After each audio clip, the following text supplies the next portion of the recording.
Aujourd'hui, l'officine traverse une période de tension inédite. Pression économique persistante, marge contrainte, inflation des charges, pénurie de personnel qualifié, exigences croissantes de la part des patients, empilement des missions. Le pharmacien est sommé d'être à la fois un professionnel de santé irréprochable, un chef d'entreprise performant, un manager disponible et garant de la qualité relationnelle au comptoir. Dans ce contexte, une question revient systématiquement chez les titulaires comme chez les équipes: comment tenir dans la durée? Instinctivement, on cherche des réponses du côté des chiffres, des réformes, des outils, de la technologie ou de l'organisation. Bien sûr, ces leviers sont nécessaires, mais ils sont largement insuffisants s'ils ne reposent pas sur un socle solide. Car la réalité, elle est là, une officine, elle ne s'effondre pas uniquement à cause d'un mauvais modèle économique, elle s'épuise souvent à cause d'un collectif fragilisé, d'une équipe sous tension, d'un climat délétère, d'une perte de sens.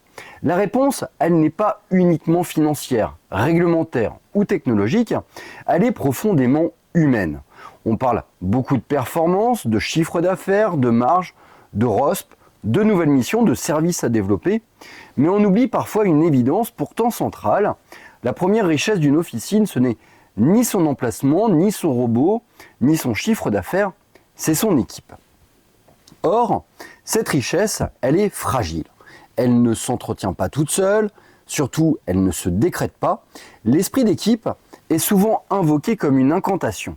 On en parle beaucoup, on l'espère, on le regrette quand il disparaît, mais on le structure rarement. Alors aujourd'hui, je te propose de prendre un vrai temps de recul, non pas pour rester dans des concepts abstraits, mais pour répondre à 3 questions essentielles. Qu'est-ce que l'esprit d'équipe réellement en officine? Pourquoi est-il devenu un enjeu stratégique majeur, au même titre que la rentabilité ou l'organisation? Et surtout, comment le construire concrètement, au quotidien, dans une pharmacie réelle, avec ses contraintes, ses urgences et ses imperfections? Alors, l'esprit d'équipe, c'est l'un des termes les plus utilisés et paradoxalement, c'est l'un des plus mal définis en officine. Pour beaucoup, il se résume à une bonne ambiance, des relations cordiales, une équipe qui s'entend bien, voire quelques moments de convivialité. C'est évidemment agréable, mais ce n'est pas suffisant. En réalité, l'esprit d'équipe, cela correspond à un lien de cohésion structuré qui repose sur un objectif commun, clairement identifié, une complémentarité de compétences, une adhésion partagée aux règles du jeu et une volonté collective d'avancer ensemble, même dans les périodes difficiles. Dans une officine dotée d'un véritable esprit d'équipe, chacun connaît précisément son rôle et celui des autres. Les décisions du titulaire, elles sont comprises, même lorsqu'elles ne font pas l'unanimité. Les difficultés ne sont pas vécues individuellement, mais traitées collectivement. Les réussites, elles ne sont pas accaparées par quelqu'un, mais partagées par tous. On passe donc d'une logique de juxtaposition d'individus à une dynamique de groupe. La citation d'Aimé Jacquet illustre parfaitement cette réalité. Le talent individuel permet de gagner des matchs, mais c'est l'intelligence collective qui permet de gagner des titres. Transposé à l'officine, cela signifie une chose très simple. Un excellent pharmacien, un excellent préparateur ou un excellent adjoint ne suffisent pas à faire une officine performante et durable. C'est la qualité du collectif qui fait la différence sur le long terme.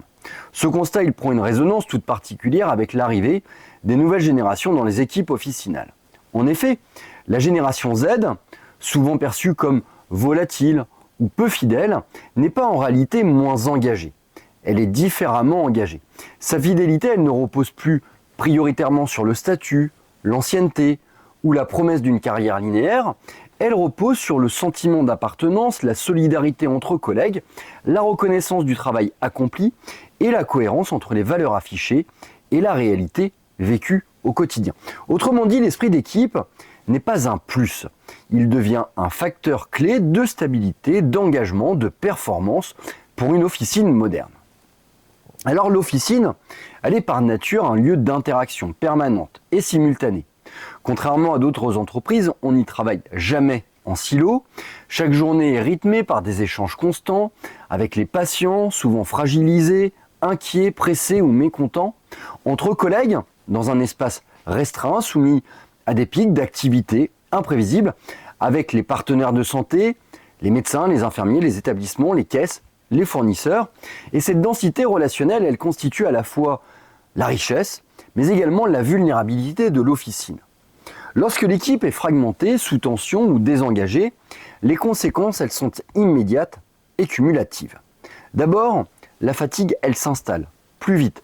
Les collaborateurs compensent individuellement ce qui ne fonctionne pas collectivement.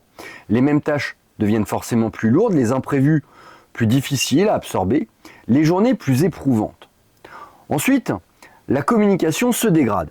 Les informations circulent mal, les consignes sont interprétées différemment, les non-dits s'installent, ce qui devait être fluide devient finalement une source de crispation, puis viennent les erreurs.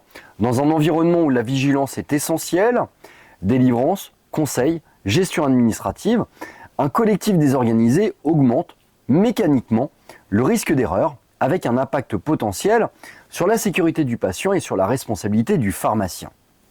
Enfin, la relation patient, elle se détériore, un climat tendu se ressent immédiatement au comptoir, moins de disponibilité, moins de patience, moins d'écoute. Or, la qualité relationnelle, c'est l'un des derniers éléments différenciants de l'officine face aux autres circuits de distribution.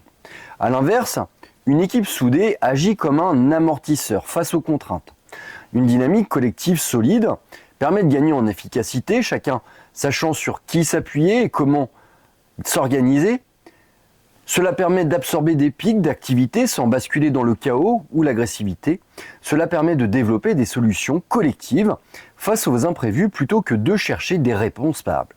Et de protéger finalement la santé mentale des collaborateurs en répartissant la charge émotionnelle et cognitive. Dans ce contexte, l'esprit d'équipe devient bien plus qu'un facteur de confort, il devient un véritable facteur de résilience face à la pression économique, la complexité réglementaire, la pénurie de personnel et l'évolution rapide de notre métier. Autrement dit, dans une officine moderne, ce n'est plus l'individu le plus fort qui fait tenir la structure, mais la solidité du collectif. Alors l'esprit d'équipe, il est souvent invoqué comme une attente implicite. Il faudrait que l'équipe soit soudée. Il faudrait une meilleure ambiance. Il faudrait que chacun y mette du sien. Mais une chose doit être clairement posée. L'esprit d'équipe ne se décrète pas. Il se construit, il s'entretient, il se régule et le titulaire est le principal architecte. Cette responsabilité est exigeante car le rôle du titulaire est profondément paradoxal. Il doit être leader pour donner une direction, il doit être garant du cadre pour sécuriser le fonctionnement, il doit être porteur de vision pour donner du sens, tout en restant accessible, humain et à l'écoute. Un titulaire efficace, il ne se contente pas de gérer une équipe, il l'incarne, il montre l'exemple dans son attitude, dans sa manière de communiquer, de gérer le stress, de parler des absents, de réagir aux erreurs. Il favorise une communication qui est ouverte, où chacun peut s'exprimer, sans crainte d'être jugé ou sanctionné. Cela ne signifie pas de tout accepter, mais bien de tout pouvoir dire dans un cadre respectueux. Son écoute, elle est déterminante. Écouter réellement les remontées du terrain, cela permet de détecter les signaux faibles de démotivation, cela permet de prévenir les tensions avant qu'elles ne s'installent, cela permet d'ajuster l'organisation avant qu'elle ne devienne toxique, car un conflit non traité ne disparaît jamais. Il se transforme, il se diffuse et il finit par contaminer l'ensemble du collectif. Le titulaire, il doit également poser un cadre clair, sécurisant, une répartition explicite des rôles et des responsabilités, des règles communes, connues et partagées, des procédures compréhensibles et applicables au quotidien. Ce cadre, ce n'est pas une contrainte, il est au contraire une condition d'engagement. Quand les règles sont floues, l'insécurité augmente. Quand le cadre est clair, chacun sait jusqu'où il peut aller, sur quoi il est attendu et comment contribuer au collectif. C'est cette combinaison subtile entre exigence et bienveillance, entre structure et humanité, qui permet à une équipe officinale de s'engager sans crainte, de durer dans le temps. Alors, l'esprit d'équipe, ce n'est pas un état figé. C'est une dynamique vivante qui se nourrit d'interactions régulières, de rituels managériaux et de pratiques concrètes. Sans espace d'échange structuré, même la meilleure équipe finit par s'éroder. Alors, il y a un point à développer, ce sont les réunions d'équipe. Il faut les percevoir comme un investissement et pas comme un coût. Car en officine, les réunions d'équipe sont souvent perçues comme chronophages, voire inutiles. En réalité, l'absence de réunion coûte bien plus cher. En incompréhension, en tension, en erreur, en démotivation, une réunion qui est bien conduite, elle permet d'exprimer les difficultés du terrain avant qu'elles ne deviennent des conflits. Elles permettent de partager les réussites, souvent invisibles dans le flux quotidien. Elles permettent de donner de la visibilité sur la stratégie de l'officine et sur les décisions prises. Ces temps d'échange, ils renforcent le sentiment d'appartenance car ils montrent à l'équipe qu'elle n'est pas uniquement exécutante, mais partie prenante du projet officinal. Le deuxième point, c'est le travail en binôme. C'est de créer une solidarité opérationnelle. Encourager le travail en binôme, c'est un levier simple, mais extrêmement efficace. Il favorise l'entraide naturelle, notamment dans les moments de surcharge, la montée en compétences par l'observation et l'échange, la continuité de service en cas d'absence, en limitant la dépendance à une seule personne. Le binôme, il casse les logiques de territoire, il réduit l'isolement et il renforce la confiance mutuelle. Il permet aussi de mieux intégrer les nouveaux arrivants en sécurisant leur prise de poste. Le troisième point, c'est de partager les formations, de transformer finalement l'individuel en collectif. Car lorsqu'un collaborateur suit une formation, le bénéfice ne doit pas rester individuel. Il faut valoriser ces apprentissages par un partage structuré avec l'équipe. Cela permet de diffuser les compétences et les connaissances. Cela permet de créer un alignement collectif sur des pratiques communes. Cela permet de reconnaître l'investissement du salarié formé. Et ce partage, il transforme la formation en outil de cohésion et non en un simple avantage individuel.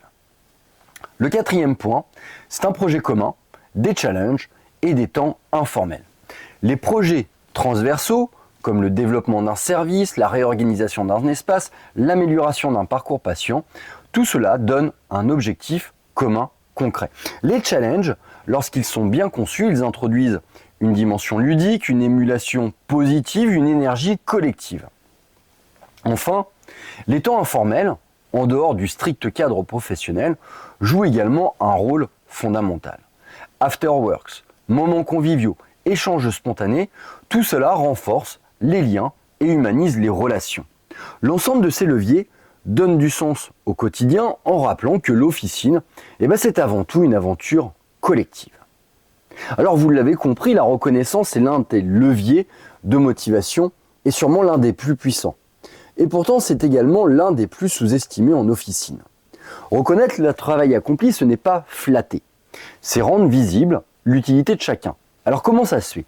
Déjà par le fait de célébrer les réussites, qu'elles soient individuelles ou collectives. Prendre le temps de célébrer les réussites, cela permet de renforcer le sentiment d'utilité, cela permet de valoriser les efforts souvent invisibles, cela permet de transformer les collaborateurs en véritables partenaires du projet officinal. Ces moments, ils participent à la construction d'une culture d'entreprise positive où chacun comprend que sa contribution compte. Le deuxième point, c'est une reconnaissance qui va au-delà du salaire.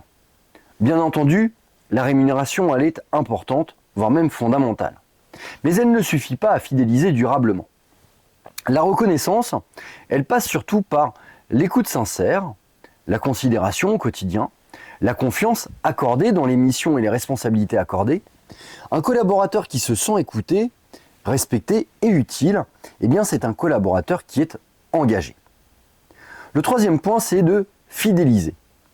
Et ça, fidéliser, finalement, c'est aussi bien que de recruter. La cohésion d'une équipe, elle se joue également lors du recrutement. Ça, vous le savez. Les compétences techniques, elles sont indispensables, mais elles peuvent s'acquérir. Les soft skills, en revanche, savoir-être, la capacité à coopérer, l'intelligence émotionnelle, sont déterminantes pour préserver l'équilibre du groupe. Recruter une personne incompatible avec la culture d'une équipe, même très compétente techniquement, cela peut fragiliser l'ensemble du collectif. A l'inverse, un recrutement aligné sur les valeurs humaines de l'officine, cela renforce durablement l'esprit d'équipe et cela limite le turnover. Alors on associe trop souvent, encore, la rentabilité de l'officine à des indicateurs purement financiers. Le chiffre d'affaires, la marge, les honoraires, les volumes, les services facturables. Pourtant, une part essentielle de la performance économique repose sur un facteur moins mesurable, mais finalement tout aussi déterminant. C'est le climat humain de l'officine. Une équipe soudée, elle crée naturellement une ambiance positive au comptoir. Cette ambiance, elle ne se décrète pas, elle se ressent.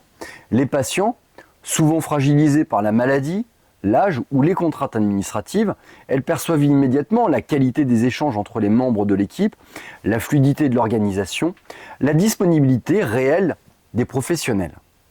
Un climat apaisé favorise d'abord l'écoute.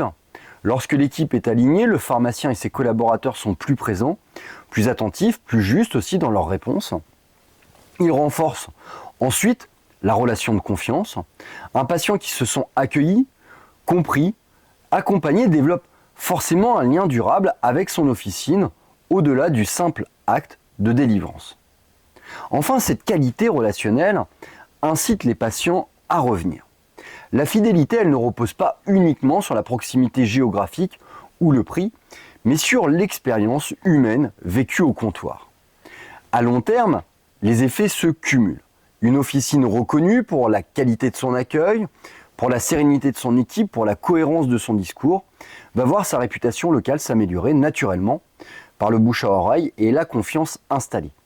Cette dynamique, elle agit également sur la marque employeur. Une équipe stable, engagée et visible attire davantage de candidats dans un contexte de pénurie où l'attractivité humaine devient un avantage concurrentiel majeur. Recruter devient alors plus facile, plus qualitatif et moins coûteux en énergie. Ainsi, l'esprit d'équipe ne relève plus d'un simple confort managérial. Il devient un investissement stratégique avec un retour mesurable sur la fidélité des patients, sur la stabilité des équipes et sur la qualité du service ainsi que sur la performance globale de l'officine. Alors pendant longtemps, le management a été considéré comme une compétence secondaire du pharmacien titulaire. Un rôle accessoire, appris sur le tas, souvent relégué derrière les urgences du quotidien. Mais aujourd'hui, cette vision, elle n'est plus tenable. L'esprit d'équipe, ce n'est ni un luxe, ni un supplément d'âme. C'est une condition de survie et de développement pour l'officine de demain. Alors dans un système de santé de plus en plus normé, contraint, contrôlé, exigeant, le pharmacien dispose de peu de marge de manœuvre. Mais il en reste une, essentielle, la capacité à construire et à faire vivre un collectif solide. C'est dans la qualité du lien humain, dans la cohésion de l'équipe, dans la clarté du cadre et dans la reconnaissance du travail accompli que se joue désormais une grande partie de l'avenir de l'officine. Repenser le management officinal, ce n'est pas renoncer à la rigueur économique, c'est comprendre que la performance durable passe d'abord par de l'humain. Et que, finalement, plus que jamais, le collectif, c'est l'un des derniers leviers sur lequel les pharmaciens peuvent réellement agir. Je vous laisse réfléchir à tout ça. Si vous avez des commentaires, des questions, n'hésitez pas à les laisser en bas de cette vidéo. Je vous dis à très bientôt pour une prochaine vidéo. D'ici là, pensez à vous abonner, pensez à faire attention à votre équipe, à vous-même, à votre famille. Et puis je vous dis à très bientôt sur le podcast Le Pharmapreneur, le seul podcast où l'on parle entrepreneuriat et gestion officinale.